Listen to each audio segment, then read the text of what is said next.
Welcome to another episode of Game Boy Roulette, where we take a look at randomly chosen games from the Game Boy library.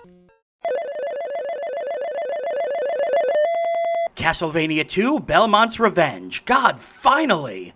Look, let's just cut to the chase. Castlevania II is tied with Tetris as my favorite Game Boy game ever. I cannot say enough nice stuff about this game. It's a showcase of perfect platforming action, detailed graphics, fun levels, unique bosses, and one of the best soundtracks in gaming history. Hell, if you want my full thoughts on this game, I did an entire playthrough of it a few years ago. Go check it out. Actually, before you do that, go play it yourself. Then go watch the playthrough. But the point is, if you're just looking for my thoughts on this game, I can sum it up in one word: masterpiece. And the funny thing is, there's really not much to say about the backstory of this game. There's no crazy development history, no wild story that overshadows the game itself, nothing like that. Konami just looked at the first Castlevania game for Game Boy and said, hey, let's do that again, but better. It's a culmination of a lot of things. The rapidly improving games on the handheld as companies got a handle on the Game Boy hardware, Konami being an absolute powerhouse of quality in the 90s, the Castlevania series itself quickly being established as a top name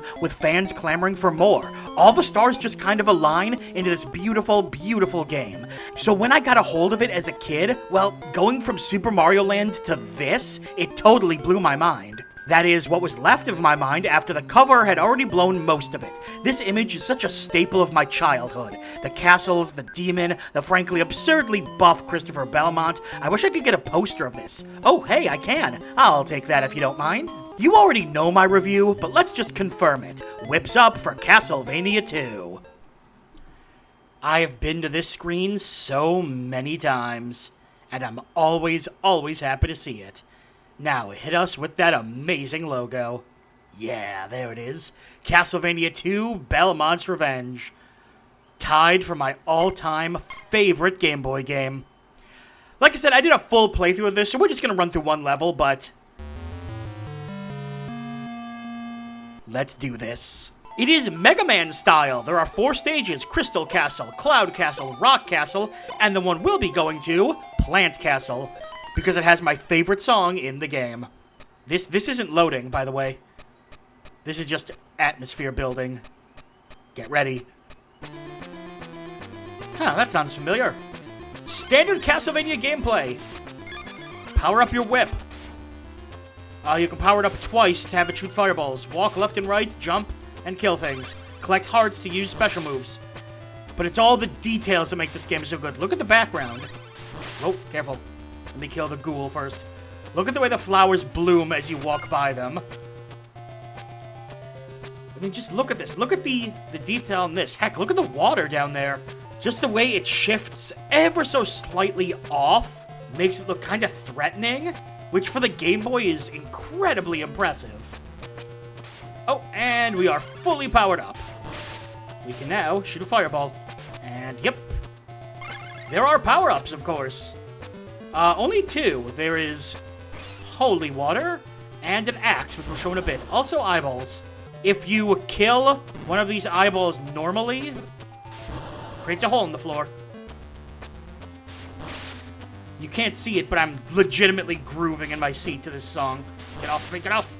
It's not a long game, either. There's 4 castles, then Dracula's castle rises from the deep, and you go through 3 stages there. By the way, wall meat. Also, look out for the boners. And there's the axe. And we should be able to use the axe. Oh, I went too low. If I recall correctly, there should be a bat. Oh, a double bat. Giant bat, if you hit it normally, it splits into 2 bats.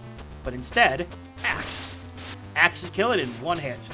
I'm only going to do 1 stage because I've already played through this on this channel. Again, go check out the full playthrough.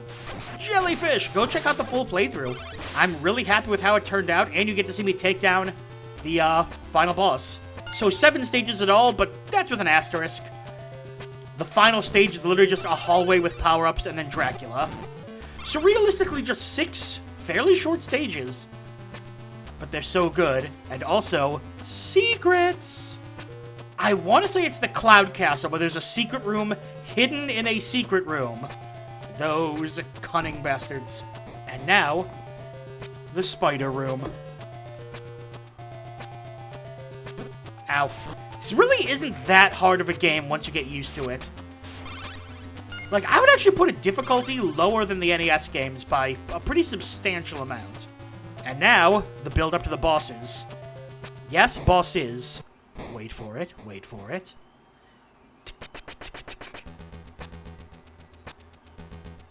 Love this. Love how ominous it feels. Oh, that is so unfortunate. Oh man, now we have Baby's My First Whip. Oh, this might be bad. Oh no, thank God. Okay. Not the best case scenario, but we should be totally fine. This is one of the easier bosses. Behold.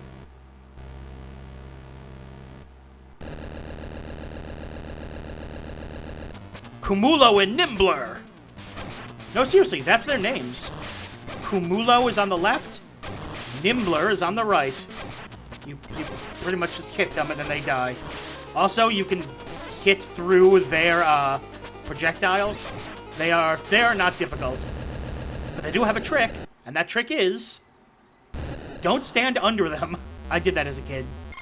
Now we get a life back from that embarrassing jump.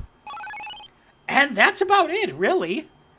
It's just a bunch of Castlevania platforming levels with clever bosses. Might as well jump in here for just a second to hear the excellent music.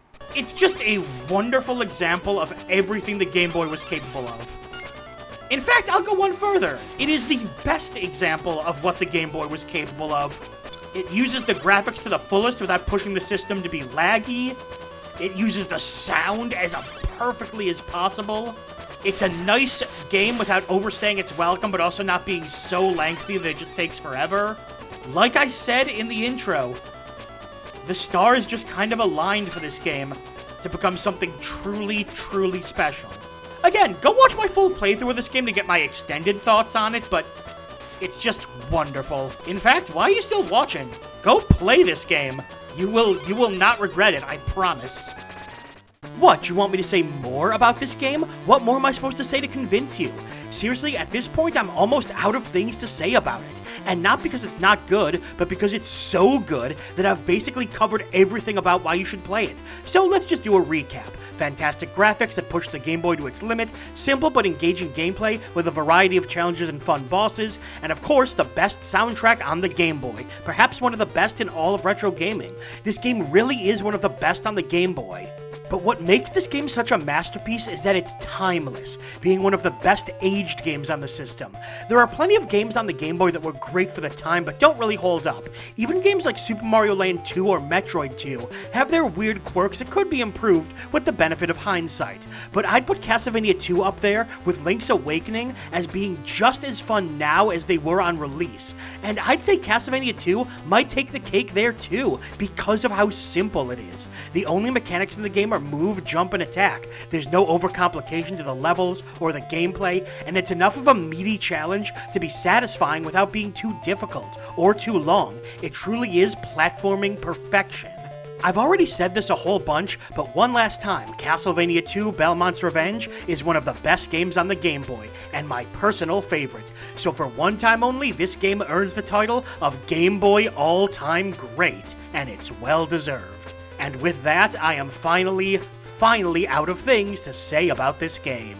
And that's all for another episode of Game Boy Roulette. Make sure to like the video, comment, and subscribe to follow the series as we continue to dig through the Game Boy vault. I'm BrianJ, and I'll see you next time.